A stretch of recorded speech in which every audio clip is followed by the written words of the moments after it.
Alright, so we have our banana paired with our lemon blast, and these are going to be some cool babies. She is going to have some good ones for us. I don't know if you guys have seen pictures of those. I'll show one real quick. But they're absolutely beautiful little babies, so we are definitely excited about that, probably more than anything else. Oh!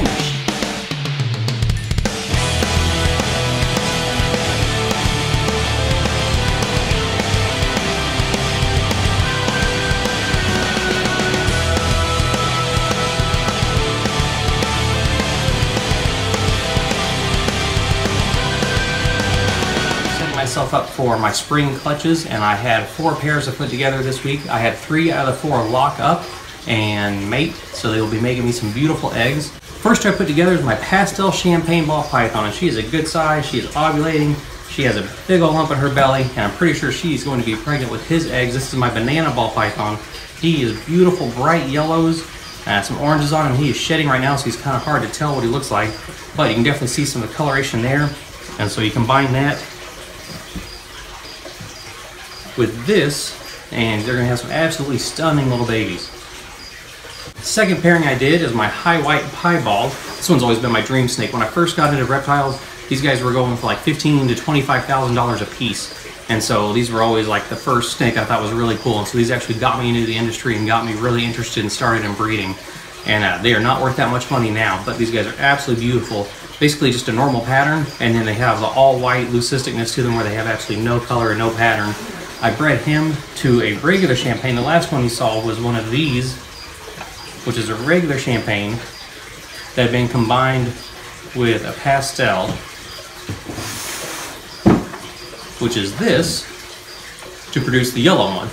And so what I did is combine just a regular champagne to the pied, and we will see what those babies look like. Alright, the other pairing we did, we actually have 2 of these. We have a male and a female. These are called the lemon blast. This is when you put the pastel that I showed you earlier, one called the pinstripe, and it basically looks like this, but without the yellow on the sides and the stomach. So you put them together and you get these. They're called lemon blast. So we bred a lemon blast to a lemon blast, which gives you super lemon blast. They did not lock up, so I'll try them again next week after they've fed and digested. But we did successfully breed a lemon blast to our spider, who is our biggest female. She is a beast. She's a little over 2,000 grams right now, about 5 feet, and is just massive. She was the first big female that we got to breed, and she is a good size. She's going to make us some beautiful, beautiful babies with these guys. They will be called spinner blasts, or what the babies are. I'll show you a picture. We actually have one that is a super spinner blast, which is a spinner blast bred to a spinner blast.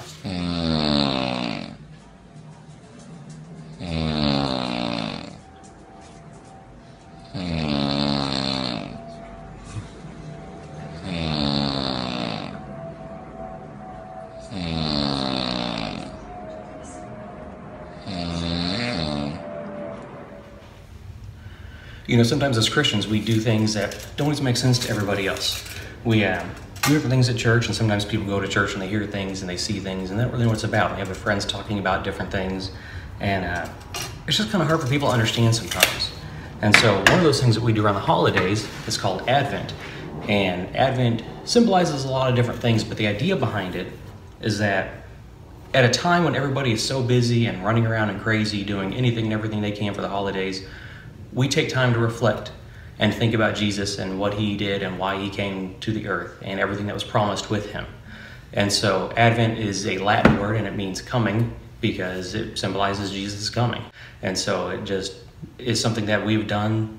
Nobody really knows when it started. It started back in the mid-500s was the first time that it was actually documented by monks, and they were celebrating that and using candles for light and lighting different candles for what they represented. And so one of the things that came from that is that they started to light one for every Sunday in December for the 4 weeks. And so there's a lot of churches, you will see there's 4 candles to celebrate Advent. And different churches do different things with it. I know for our church, there's 4 candles. The first one represents hope, the second one is love, and then joy, and the fourth one is peace. For other churches, the first candle represents the birth of Christ, the second one represents what he's doing in our lives now. The third one represents him coming in the future. And there's one, the God candle, which is the big one.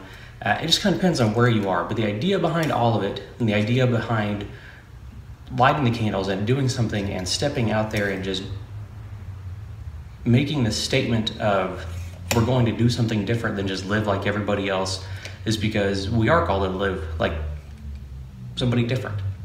Not like the rest of the world that goes and tramples each other on Black Friday so they can get good deals for Christmas. We are called to live at peace. We are called to have that love and that joy.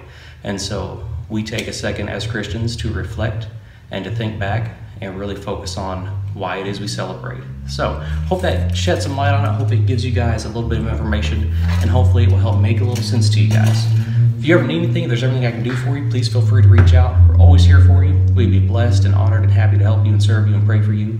In the meantime, I hope you guys have an awesome rest of your week, a great weekend. May you be blessed to be blessing those around you. I love you guys, and I'll catch you next time.